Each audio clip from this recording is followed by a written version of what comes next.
বায়া মহিলাদের বাচ্চা দেবার জন্য বিখ্যাত ৬০ বছরের শামু যে মহিলাকে বিয়ে করত সে গর্ভবতী হয়ে যেত। একদিন আমি সমর বাড়িতে যাই আর সেখানে আমি এমন একটা জিনিস দেখি যেটা দেখে আমার চোখ কপালে উঠে যায়। তারপরই রহস্য ভেদ করার জন্য আমি তার ঘরে লুকিয়ে থাকি। তারপর রাতে আমি যা দেখি সেটা দেখে আমার গায়ের লোম খাড়া হয়ে যায়। কারণ অনেক বাজা মহিলাদের তিনি বাচ্চা দিয়েছেন। সেই সীতাপুর গ্রামের ৬০ বছরের সময়ে যে সব বাজা মহিলাকে বিয়ে করতেন তার বাচ্চা হয়ে যেত। কিন্তু সে কি এমন ক্ষেত সেটা জানলে আপনারাও অবাক হবেন। আমার বাবা যিনি সারা জীবন লোকের সামনে মাথা উঁচু করে চলেছেন, আমার জন্য ওনার ও মাথাটা নিচু হয়ে গেছে। বাবা হাত জোট করে ৬০ বছরের বুড়োর কাছে অনুরোধ করেছে তিনি যেন তার মেয়েকে বিয়ে করেন। সেই ৬০ বছরের বুড়ো আর কেউ নন, আমার বাবার বন্ধু সম, যিনি যে সব বাজার মহিলাদের বিয়ে করতেন তাদের বাচ্চা হয়ে যেত। গোটা গ্রামে তার খুব চর্চা ছিল। আর এটা কোনো মনগড়া গল্প নয়, এটা সত্যি। এটা সবাই দেখেছিল যে সব মহিলারা যারা আগে বাচ্চার না হওয়ার জন্য লোকের কথা শুনত, তারাই সম্মুখে বিয়ে করার পর বাচ্চার মা হয়ে সবার মুখ বন্ধ করে দিত। এখন আমি আর বাবা শ্বশুর বাড়িতে বসে আছি। বাবা আমাকে বিয়ে করার জন্য সোমাকে মানাচ্ছে। আমি বাজা হবার জন্য সমাজের লোক আমাকে অনেক কথা শোনা যায়। বাবা সেটা সহ্য করতে পারছিলেন না। তাই তিনি ঠিক করেন শম্ভুর সাথে আমার বিয়ে দেবেন। তাই বাবা সমর কাছে হাত জোট করে বলেছিলেন, তুমি দয়া করে আমার মেয়েকে বিয়ে করো। তুমি তো অনেক মেয়েকে বিয়ে করে তাদের মাথার উপর থেকে বাজা হবার অপবাদ দূর করে দিয়েছ। আমার মেয়ের উপর থেকেও এই অপবাদ দূর করে দাও। আমি চুপচাপ পাশে বসেছিলাম। আমি তো বুঝতেও পারছিলাম না এসব কি হচ্ছে। বাবার বন্ধুকে আমি সবসময় বাবার মতোই দেখতাম। আমি তাকে কাকা বলে ডাকতাম। আমিও নাকি বিয়ে কি করে করব, কিন্তু বাবা আমার কাছে হাত জোট করে বলে যেত সম্মুখে বিয়ে করে আর আমাকে ওনার বাড়িতে নিয়ে আসে। বাবা শঙ্কা কি এটাই বলে যে এই বিয়েতে আমার কোনো আপত্তি নেই। সময় অবাক হয়ে আমার দিকে তাকায়। তারপর বাবাকে বাইরে যেতে বলে। তারপর কাকা আমাকে বলেন, তুমি জানো তো যে আমাদের মধ্যে কি সম্পর্ক? তুমি আমাকে কাকা বলে ডাকো। ওনার কথা শুনে আমি অতীতে চলে যাই। ২-৩ বছর আগে আমি জানতে পারি যে আমাদের গ্রামের সময় একজন আছেন যাকে সবাই সমু কাকা বলে ডাকে। তিনি আবার বাবারও খুব ভালো বন্ধু ছিলেন। আমার মনে আছে আমি যখন ৮ম শ্রেণীতে পড়তাম তখন আমরা গ্রামের সব বাচ্চারা মিলে ওর আর বাড়িতে টিভি দেখতে যেতাম। কারণ গ্রামে একমাত্র ওনার বাড়িতে টিভি ছিল। উনি ওনার বাড়িতে একা থাকতেন। ওনার বাড়িতে কোনো মহিলা থাকত না। আমরা সব বাচ্চারা ওনাকে বারবার জিজ্ঞেস করতাম, সোম কাকা তুমি বিয়ে করনি কেন? উনি মজা করে বলতেন, এখনো আমার বিয়ের বয়স হয়নি। এটা শুনে আমরা খুব হাসতাম, কারণ ওনার বয়স আমাদের মা বাবার মতোই ছিল। ছোটবেলায় আমি গ্রামের বাচ্চাদের সাথে খুব ঘুরে বেড়াতাম। আমি ১০ম শ্রেণী পাশ করার পর মা আমাকে বাড়িতে বসিয়ে দিয়েছিল। আমাদের গ্রামের মধ্যে সময় একাই সব থেকে বড় লোক ছিল। ওর আর কোনো বর ছিল না, আর কোনো বাচ্চাও ছিল না। উনি শহরে কাজ করতেন আর সেখান থেকেই খুব ভালো টাকা রোজগার করে আনতেন। টাকার জন্য গ্রামে ওনার খুব খাতির ছিল। সবাই ওনাকে বিয়ে করার পরামর্শ দিতেন। আমার বাবা সমু কাকার খুব ভালো বন্ধু ছিল। বাবা প্রায় ওনাকে বলতেন, শোন তুই একটা বিয়ে কেন করছিস না? বলতো তোর এত টাকা পয়সা আছে, তুই মারা যাবার পর তো টাকা পয়সা কে পাবে? তো সম্পত্তি দেখাশোনা করার জন্য তো কাউকে প্রয়োজন হয়। বাবা ঠিকই বলছেন। তাই তিনি বলেন, আমি বিয়ে করতে প্রস্তুত। তারপর সবাই সমীক্ষার জন্য পাত্রী খুঁজতে শুরু করে। কিন্তু সোম ও কাকা যখন সবাইকে নিজের পছন্দের কথা বলে তখন সবাই অবাক হয়ে যায়। সমু কথা বলেন, উনি বিনা মাসিকে বিয়ে করতে চান। এই কথা শুনে গ্রামের সবার একটা বড় ঝটকা লাগে। সবাই ভাবে যে কাকা হঠাৎ বিনা কেন বিয়ে করতে চাইছেন। বিনা মাসে আমাদের গ্রামের এমন একজন মহিলা ছিলেন যাকে তার পরিবারের লোকেরা এক ঘরে করেছিল। ওনার বিয়ে আমাদের গ্রামে হয়েছিল, কিন্তু বিয়ের ৬ বছর পরেও যখনই কোনো বাচ্চার জন্ম দিতে পারেননি তখন ওনার স্বামী ও নাকি বাজা বলে তালাক দিয়েছিল। উনি দ্বিতীয়বার বিয়ে করেছিলেন, কিন্তু এবারও বাচ্চা না হওয়ার কারণে ওদের বিয়ে টেকে না। এখন গ্রামে সবাই জেনে গেছে যে দিন আসে একটা মাজা মহিলা, তাই ওনাকে আর কেউ বিয়ে করতে চায়নি। ওনার পরিবারের লোকেরা ওনার সাথে কোনো সম্পর্ক রাখে না। উনি লোকের বাড়ি বাড়ি কাজ করে নিজের পেট চালান। এমন একজন মহিলাকে যখন সংখ্যার মতো একজন ধনী লোক বিয়ে করতে চান তখন সবাই তো অবাক হই। এই খবরটা পেয়ে আমার মা বলে, আমার তো কিছু একটা গড়বড় মনে হচ্ছে। মনে হয় বিনা সঙ্গে তার প্রেমের জালে ফাঁসিয়েছে। তা শুনে বাবা রেগে বলে, না জেনে কারোর উপর দোষ দেওয়া ঠিক নয়। টিনা তো নিজেই জানে না যে সময় তাকে বিয়ে করতে চায়। এই ব্যাপারটা আমাকেও খুব ভাবায়, কারণ কাকার বয়স 60 বছর ছিল। উনি যখন এই বয়সেই বিয়ে করছেন তখন আর এমন একজন মহিলাকে বিয়ে করা উচিত যে উনাকে তো সন্তান দিতে পারবে। কিন্তু উনি তা না করে একটা বাজা মেয়েকে বিয়ে করছেন। গ্রামের সকলে কাকাকে অনেক বোঝানোর চেষ্টা করে কিন্তু উনি কারোর কথাই শুনলেন না। উনি বললেন যে বিনা যদি ওকে বিয়ে করে তাহলে সে আর মাথা থাকবে না। সবাই কাকার কথা মেনে নিতে বাধ্য হয়। আমার তখন মাধ্যমিকের পরীক্ষা শেষ হয়েছিল, তাই আমি ফ্রি ছিলাম। তাই বাবা বলি মায়ের সাথে কাকার বিয়ের আয়োজন করতে। একদিন আমি মায়ের সঙ্গে কাকার বাড়িতে চলে যাই। মা আমাকে বিয়ের সব আয়োজন করতে দিয়ে নিচে গ্রামের মহিলাদের সাথে গল্পে মগ্ন হয়ে পড়ে। একদিন আমি কাকার ঘর পরিষ্কার করছিলাম, তখন একটা শিশি আমার হাতে আসে। সেই সিটার গাড়িটা নেভিল ছিল, তার উপর কিনে খা আছে। সেটা আমি পড়ার চেষ্টা করছিলাম কিন্তু সে লেখাটা ইংরেজিতে ছিল আর আমি ইংরেজিতে খুব দুর্বল ছিলাম, তাই আমি লেখাটা পড়তে পারলাম না। আমি যখন সেটা উল্টে পাল্টে দেখছিলাম তখন কাকা ঘরে চলে আসে। আমার হাতে সেটা দেখে উনি একটু ঘাবড়ে যান। আমি কাকে জিজ্ঞেস করি যে এটা কিসের ওষুধ। কাকা আমার হাত থেকে সেটা নিয়ে আবার তার জায়গায় রেখে দেয়। কাকা বলে এটা সমস্ত রোগীদের ওষুধ, এটা খেলে শরীরের শক্তি বাড়ে। তো বিনা মাসিকে আমি এটা খাওয়াব। আমি শিশির দিকে তাকিয়ে রইলাম। কাকা আমাকে বলে আর কোনোদিন এই সেটায় হাত না দিতে পারার বিয়ে হয়ে গেল। বিনাশী অনার্ভ হলো। সবাই কাকাকে নিয়ে মজা করতে লাগল যে উনি একজন বাজা মেয়েকে বিয়ে করেছেন, এইবার উনি সারা জীবন বাচ্চার জন্য হা হুতাশ করবেন। বিয়ের কিছুদিন পরেই বিনা মাসের প্রেগন্যান্ট হয়ে যায়। এটা কেউ বিশ্বাস করতে পারছিল না, কিন্তু গ্রামে দাইমা বললেন যে খবরটা সত্যি। আমি বিজ্ঞানের ছাত্রী ছিলাম। আমি স্কুলে আমার টিচারকে জিজ্ঞেস করি তেমনি কেউ যদি একটা বাচ্চা মেয়েকে বিয়ে করে তাহলে সে কি মা হতে পারে। দিদিমণি বলে এমন আবার হয় নাকি, তোমাকে এসব কথা কে বলেছে? তখন আমি ওনাকে সমু কাকার বিনাশের কথা বলি। শুনে তো দিদিমণি অবাক হয়ে যান। উনি বলেন এটা নিশ্চয় ভগবানের চমৎকার, ভগবান যাকে ইচ্ছে সন্তান দিতে পারে। কথা শুনে দিদিমণির মনটা খারাপ হয়ে যায়, কারণ ওনার কোনো বাচ্চা ছিল না। এক নয় আমি ওনাকে বাজা বলে ত্যাগ করছেন। আমি যদি আগে জানতাম যে সময় একটা বাজ আমি কি বিয়ে করবে, তাহলে তার বিয়েতে দিদিমণির সাথে নিতাম। একদিন আমি শুধু কাকার বাড়ি যাই আর গিয়ে দেখি সমীক্ষা বাড়িতে নেই। শুধু না, স্ত্রী বাড়িতে আছে। যখন আমি একটা কাজে কাকার ঘরে যাই তখন দেখি আমি আগের দিনই সেটা দেখছিলাম সেটা ঘরে নেই। আমি মাকে জিজ্ঞেস করি তুমি সবটা ওষুধ খেয়ে নিয়েছ? মাসি অবাক হয়ে বলে কিসের ওষুধ, তুমি কি বলছো? আমি মাসিকে বলি এখানে একটাও ওষুধের শিশি ছিল। মাসি বনে ও সেই ওষুধের শিশি, সেটা তখন পকেটে থাকে। ও সেখান থেকে রোজ একটা করে গুলি খায়। মাসির কথা শুনে অবাক হয়ে যায়। তখন আমি তো ভেবেছিলাম যে মাসি ওষুধ না খেয়ে প্রেগন্যান্ট হয়েছে। কোনো ওষুধ না খেয়ে মাসে কিভাবে প্রেগন্যান্ট হলো? এটা তো সত্যি ভগবানের চমৎকার। কাকা মাসির খুব খেয়াল রাখত। প্রত্যেক মাসে তাকে শহরের চেক আপ করাতে নিয়ে যেত। মাসির ডেলিভারি জেন গা থেকে শহরের একটা ভালো ডাক্তারের কাছে নিয়ে যায়। কাকার কাছে টাকা পয়সার কোনো অভাব ছিল না। পরের দিন খবর এল যে বিনা মাসে একটা ছেলের জন্ম দিয়েছে। তাদের ছেলেকে নিয়ে তারা গ্রামে ফিরে আসছে। গ্রামের সবাই খুব খুশি হয়েছিল। গ্রামের সবাই একে অপরকে মিষ্টি খাওয়ায়।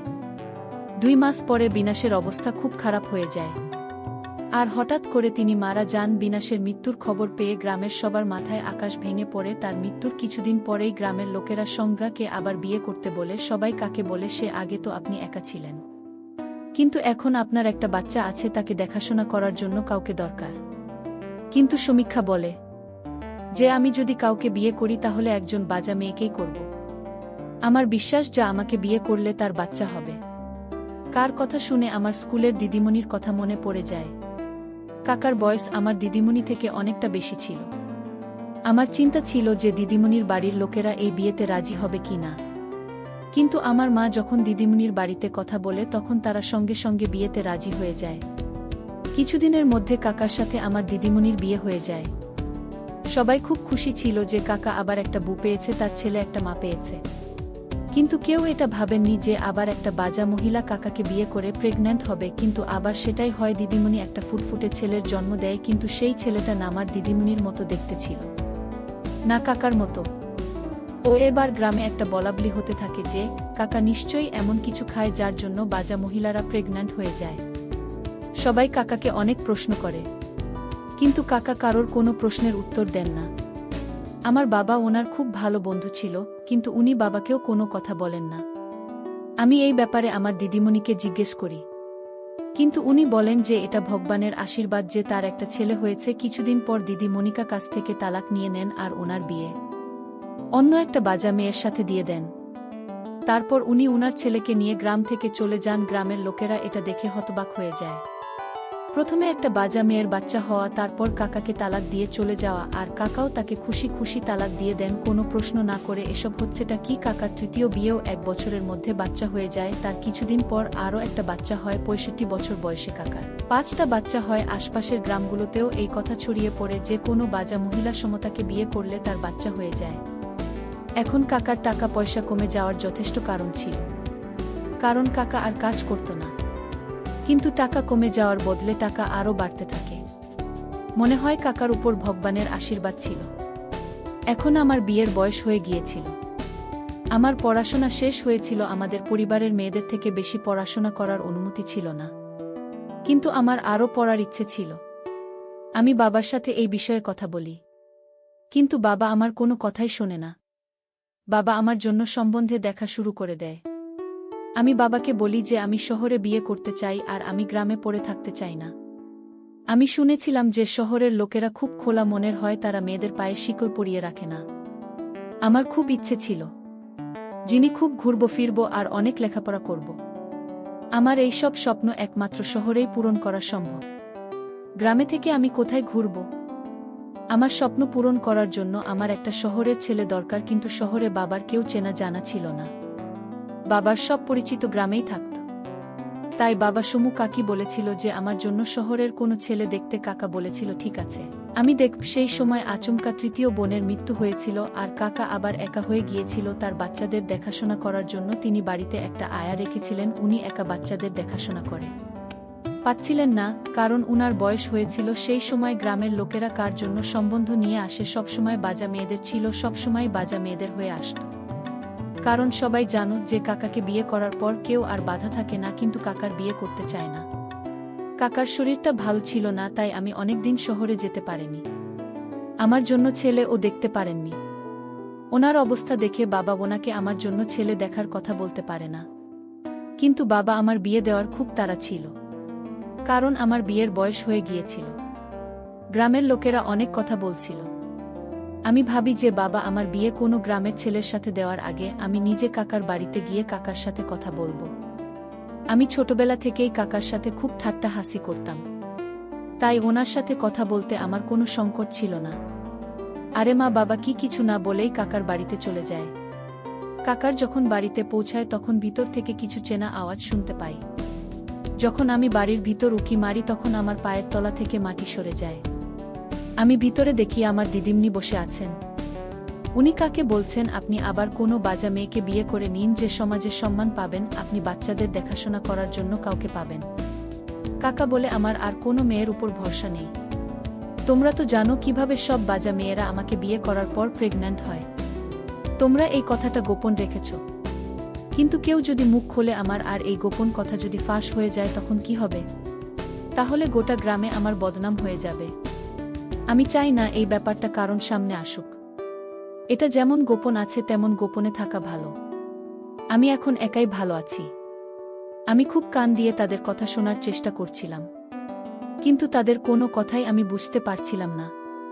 কিন্তু এটুকু বুঝতে পারি যে কাকন রহস্যের কথা বলছে, আর সেই রহস্যটা এটাই যে সব মহিলারা বা যা হওয়া সত্ত্বেও কাকাকে বিয়ে করার পর কিভাবে প্রেগন্যান্ট হয়ে যায়। কিন্তু রহস্যের কথা কাকা কিছুই বলে না। আমি যখন বাইরে দাঁড়িয়ে দাঁড়িয়ে কথা শুনছিলাম তখন দিদিমণি ঘরের বাইরে আসেন। আমাকে দেখে তিনি চমকে যান।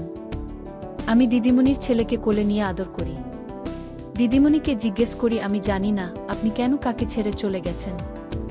যখন চলেই গেছেন তখন লুকিয়ে লুকিয়ে কাকার সাথে দেখা করতে কেন আসেন? দিদিমণি আমার কথা শুনে একটু রেগে যান আর বলেন, আমি ওনার সাথে লুকিয়ে লুকিয়ে দেখা করতে আসি না। শুধু আজকে এসেছি কারণ আমি খবর পেয়েছি ওনার স্ত্রী মারা গেছেন। আমি বলি, যাকে একবার ছেড়ে চলে গিয়েছেন তাকে আর ফিরে দেখা উচিত নয়। আপনি যদি কাকাকে একা ছিলেন না যেতেন তাহলে ওনার এই অবস্থা হতো না। উনি এভাবে একা হয়ে যেতেন না। আপনার জানি না কি হয়েছিল, জানি কাকার থেকে তালাক নিয়ে কাকার আবার বিয়ে দিয়ে এখান থেকে চলে গেলেন। আপনি আমাদের প্রেম আর ভালোবাসা নিয়ে অনেক জ্ঞান দিতেন, কিন্তু আপনি আপনার ভালোবাসার মানুষটার সাথে থাকতে পারলেন না। আমাদের গলার আওয়াজ পেয়ে কাকা বাইরে বেরিয়ে আসে।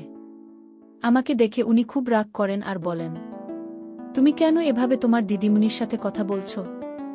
উনি তোমার থেকে অনেক বড়। আমি কাকে কিছু বলতে চাই, কিন্তু কাকা ইশারায় আমাকে চুপ করতে বলেন। কাকা দিদিমণিকে বলেন, ওর কথায় কিছু মনে করো না, ওর সাথে কথা বলছি, তুমি এখন এখান থেকে যাও, তুমি চুপচাপ ওখান থেকে চলে গেলে। আমি দেখে অবাক হই যে তারা হওয়ার পরও তারা এত ভালোভাবে একে অপরের সাথে কথা বলছে। আমি তো শুনেছিলাম যে তারা খাওয়ার পর স্বামী স্ত্রী একে অপরের মুখ দেখতে চায় না, কিন্তু এখানে ব্যাপারটা একেবারে উল্টো। আমার তো কাকার জন্য খারাপ লাগছিল। কাকা দিদিমণি কি বিয়ে করল, তাকে সন্তান দিল, সমাজে মাথা তুলে দাঁড়ানোর সুযোগ করে দিল, আর দিদিমণি তাকে তালাক দিয়ে চলে গেল। আর কাকা ও তো কিছু বলল না, উল্টে তার সাথে এত ভালোভাবে কথা বলছে। দিদিমণি চলে যাবার পর কাকা আমাকে বলে, বড়দের সাথে কেউ এভাবে কথা বলে, তুমি কি এই শিক্ষা পেয়েছ? আমি কাকার সাথে কোনো কথা না বলে ফিরে যাই। বাড়ি ফিরে গিয়ে দেখি বাড়িতে বাবার এক বন্ধু এসেছে। আমি যে ভয়টা পাচ্ছিলাম সেটাই হলো বাবার বন্ধু আমার জন্য সম্বন্ধ নিয়ে আসছে। বাবা আমার বিয়ে ওনার ছেলের সাথে ঠিক করে ফেলে। আমি বাবাকে অনেক বোঝাই যে আমি বিয়েটা করতে চাই না, কারণ ছেলের বাড়ির লোকেরা অশিক্ষিত, এই বিয়ে করে আমি সুখী হব না, কিন্তু বাবা আমার কোনো কথাই শোনে না, আর জোর করে আমার বিয়ে ওনার বন্ধুর ছেলের সাথে দিয়ে দেয়। আমার প্রথম থেকেই ওদের বাড়ির পরিবেশ ভাল লাগতো না। ওরা খুব বড়লোক ছিল, কিন্তু ওদের মধ্যে শিক্ষা আর সভ্যতার অভাব ছিল। আমার কাছে আর কোনো উপায় ছিল না। বাবার সম্মান বাঁচাতে আমাকে বিয়েটা করতেই হয়। আমার বিয়ের 3 বছর কেটে যায়। আগে 2 বছর আমি কিভাবে বাড়িতে কাটিয়েছি সেটা আমি জানি। অনেক কষ্টে আমি এখানে টিকে আছি। আমি রোজ ভগবানের কাছে প্রার্থনা করি যে আমাকে এদের হাত থেকে রেহাই দাও, কিন্তু ভগবান আমাকে এইভাবে রেহাই দেবে আমি ভাবতেই পারিনি। আমি যখন মা হতে চলেছিলাম তখন আমার ননদ আমাকে সিঁড়ি থেকে ধাক্কা মেরে ফেলে দেয়। আমি অজ্ঞান হয়ে পড়ি। আর যখন আমার চোখ খোলে তখন আমি হাসপাতালে, আমার বাচ্চাটা নষ্ট হয়ে গিয়েছিল। ডাক্তারবাবু বলেন যে আমি কোনোদিন মা হতে পারবো না। এটা শুনে আমার শ্বশুর বাড়ির লোকেরা আমাকে বাপের বাড়িতে দিয়ে যায়, আর বলে ও যখন আমাদের কোনো সন্তান দিতে পারবে না তখন ওকে আমাদের কাছে রেখে কি করব। ওরা গোটা গ্রামে রাষ্ট্র করে দেয় যে আমি এখন বাজা। সেই কারণে আমার আর কোনো সম্বন্ধ আসে না। বাবা যখনই বাইরে বেরতো তখনই লোকেরা মজা করে বলতো, আপনি আপনার মেয়ের বিয়ে সংখ্যার সাথে দিয়ে দিন, তাহলে দেখবেন ওর বাচ্চা হয়ে যাবে। লোকের কথা শুনতে শুনতে বাবা ক্লান্ত হয়ে পড়েছিল। আজ আমি বাবার সাথে কাকার বাড়িতে বসে আছি। কাকার সাথে কথা বলার জন্য বাবা আমাকে একা ছেড়ে যায়। কাকা আমাকে বলে, আমি জানি তুমি আমার রহস্য জানতে চাও যে আমি কি করে বাজা মহিলাদের সন্তান দিই, শুধু তুমি কেন, গোটা গ্রামের লোকেরা এটা জানতে চায়, কিন্তু আজ অবধি আমি কাউকে এই রহস্যটা বলিনি। কিন্তু আজ আমি তোমাকে এটা বলতে চাই। আমার যখন 25 বছর বয়স, তখন আমার শরীর খুব খারাপ হয়। আমি হাসপাতালে যাই, যেখানে ডাক্তার আমাকে চেক আপ করে বলে, আমরা ছোটবেলা থেকে একটা রোগ আছে যেটা আমি নোটিস করিনি। এখন সেই রোগটা আমার এতটাই বেড়ে গেছে যে ডাক্তারকে অপারেশন করতে হয়। অপারেশন করার পর ডাক্তারবাবু আমাকে বলে যে আমি কোনোদিন বাবা হতে পারবো না। আমার পরিবারের মধ্যেই কথা ছড়িয়ে পড়ে, সবাই আমাকে দয়ার চোখে দেখত, তারা আমাকে নিয়ে মজা করত। আমার সব ভাইদের বিয়ে হয়ে যায়, তারা যে যার জীবনের শেষ হয়ে যায়। আমার মা বাবার মৃত্যুর পর আমার পরিবারের কারুর আবার প্রয়োজন হয়নি, তাই ঘর বাড়ি ছেড়ে গ্রামে চলে আসি। আমি জানতাম আমি কাউকে বিয়ে করতে পারবো না, তাই আমি সারাদিন কাজ করতাম। কাজ করে আমি অনেক টাকা রোজগার করি, যার জন্য গ্রামে আমার সম্মান অনেক বেড়ে যায়। এখানে আমার কিছু ভালো বন্ধু হয়ে যায়, যা দেখে তিনি খুব খুশি ছিলাম। তারা সবাই আমাকে বিয়ের কথা বলতো, কিন্তু আমি জানতাম যে কোনো মহিলার সত্যিটা জানার পর আমাকে বিয়ে করতে চাইবে না। সমৃদ্ধির স্বপ্ন থাকে যে তারা মা হবে, আর আমাকে বিয়ে করলে তাদের সেই স্বপ্ন কোনোদিন পূরণ হবে না। তাই আমি ঠিক করি সারা জীবন আমি একাই কাটাব। কিন্তু আমি এই কথাটা আমার বন্ধুদের কিভাবে বলবো? তাই আমি তাদেরকে কোনো একটা বাহানা দিয়ে এড়িয়ে চলতাম। আমার বিনাকে দেখে খুব খারাপ লাগত। তাকে আমার মতো বাজা হবার জন্য কথা শুনতে হতো। তাকে দেখে আমার নিজের কথা মনে পড়ত। তার পরিবারের লোকেরা তাকে ত্যাগ করেছিল ঠিকই, যেমন ঠিক আমার পরিবারের লোকেরা আমাকে ত্যাগ করেছিল। যখন লোকে আমাকে বলে যে আমি এত টাকা পয়সা কাকে দিয়ে যাব, তখন আমি ঠিক করি যে আমি অনাথ বাচ্চাদেরকে নিয়ে এসে তাদেরকে বড় করব। কিন্তু এই কাজটা একা করতে পারবো না, এর জন্য আমার একজন মায়ের প্রয়োজন। তখন আমি বিনাকে বিয়ে করার প্রস্তাব পাঠাই। আমি বিনাকে আগে এসব কথা বলে দিয়েছিলাম যে সেও মা হতে পারবে না, আর আমিও বাবা হতে পারবো না। তাই আমরা অনাথ বাচ্চাদের দত্তক নেব। বিনা আমার প্রস্তাবে রাজি হয় আর আমরা বিয়ে করে ফেলি। বিয়ের পর আমার মনে হয় যে আমরা যদি বাচ্চা দত্তক নিই তাহলেও লোকে আমাদের কথা শোনাবে। তখনও তারা বিনা কিবা যাবে বলবে। আর আমরা যাকে দত্তক নেব তাকে আমাদের সন্তান বলে কেউ মানবে না। তাই একটা উপায় বের করি। আমি গ্রামে যাই, মাকে ডেকে এনে তাকে অনেক টাকা পয়সা দিয়ে তাদের বলি যে গ্রামের লোকেদের বলতে যে বিনা প্রেগন্যান্ট। মাস পর আমি বিনাকে শহরে নিয়ে যাই আর বলি তাকে আমি ডেলিভারির জন্য নিয়ে যাচ্ছি। আর শহরে নিয়ে আমরা একটা অনাথ বাচ্চাকে নিয়ে আসি। বিনার মাথার উপর থেকে বাজা হওয়ার অপবাদ ঘুচে যায়। এতে বিনা খুব খুশি হয়েছিল, কিন্তু বিনার আয়ু বেশি দিন ছিল না, ওর ক্যান্সার হয়েছিল। কিছুদিন পর সে আমাদের ছেড়ে চলে যায়। তারপর তোমার দিদিমণি আমার জীবনে আসে। সে খুব ভালো মেয়ে ছিল। তাকেও সমাজের হাত থেকে বাঁচাতে আমাকে একই নাটক করতে হয়। এবারও আমরা একটা বাচ্চাকে দত্তক নিয়েছি। আমি এই বাচ্চাদের খুব ভালোভাবে বড় করতে চেয়েছিলাম। একদিন তোমার দিদিমণির আগের স্বামী আমার বাড়িতে এসে বলে আমি যেন তোমার দিদিমণিকে ছেড়ে দিই, কারণ সে তাকে খুব ভালোবাসে, সে তাকে বাড়ি নিয়ে যেতে চায়, সে তার ভুল বুঝতে পেরেছে। তোমার দিদিমণি বলে যে সে ও তার আগের স্বামীকে খুব ভালোবাসে, কিন্তু সে আমাকে ছেড়ে যেতে পারবে না। আমার জন্য যে সমাজে সম্মান ফিরে পেয়েছে, তাই আমাকে ছেড়ে সে যেতে পারবে না। আমার কারণে ভালোবাসার মানুষ আলাদা হয়ে যাবে, সেটা আমি চাইনি। তাই আমি জোর করে তোমার দিদিমণিকে তালাক দিয়ে সে আমাকে তালাক দিতে চায়নি। সে তার স্বামীকে খুব ভালোবাসত। আমি তাদের দুজনের মধ্যে আসতে চাইনি। অনেক কষ্টে আমি তাকে আমাকে তালাক দেওয়ার জন্য রাজি করাই। সে যাওয়ার আগে আমার সাথে তারেক বাজা বন্ধুর বিয়ে দিয়ে দেয়, যাতে একা না হয়ে পড়ি আর আমার বাচ্চাদেরকে ভালোভাবে বড় করতে পারি। আর সেই বন্ধু আমার ব্যাপারে সবটাই জানত। তার থাকার জন্য মাথার উপর একটা ছাদের দরকার ছিল। কিছু না করে সে একটা ভালো স্বামী আর বাচ্চা পাচ্ছিল, তাই সে এক কথায় রাজি হয়ে যায়। আমার দিদিমণি তার ছেলেকে সঙ্গে করে নিয়ে যায়, কারণ সে তাকে নিজে বড় করতে চেয়েছিল। আমিও তাকে বাধা দিইনি। আমার ৩ নম্বর বউ খুব ভালো ছিল। তাকে বিয়ে করার পর আমি আরও 2 বাচ্চা দত্তক নিয়ে, কিন্তু তার জীবনেও বেশি দিনের ছিল না। কিছুদিন পর সে মারা গেল। আমি চেয়েছিলাম যে সব বাজা মহিলারা মাথার উপর একটা ছাদ পাক আর সমাজে তাদের সম্মান ফিরে পাক, আর আমিও রাত বাচ্চাদেরকে একটা ভালো জীবন দিতে চেয়েছি। তাদের কি মা বাবার ভালোবাসা দিতে চেয়েছি। কিন্তু তোমার বাবা যেটা করতে চাইছে সেটা আমি সমর্থন করতে পারছি না। আমি তোমাকে সবসময় আমার মেয়ের মতন দেখেছি। তোমাকে দিয়ে করার কথা আমি ভাবতেও পারি না।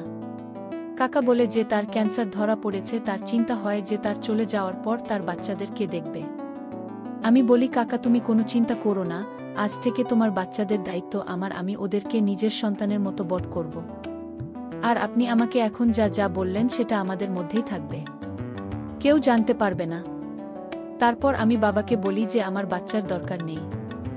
আমি কাকার বাচ্চাদেরকে নিজের বাচ্চাদের মতো বড় করতে চাই।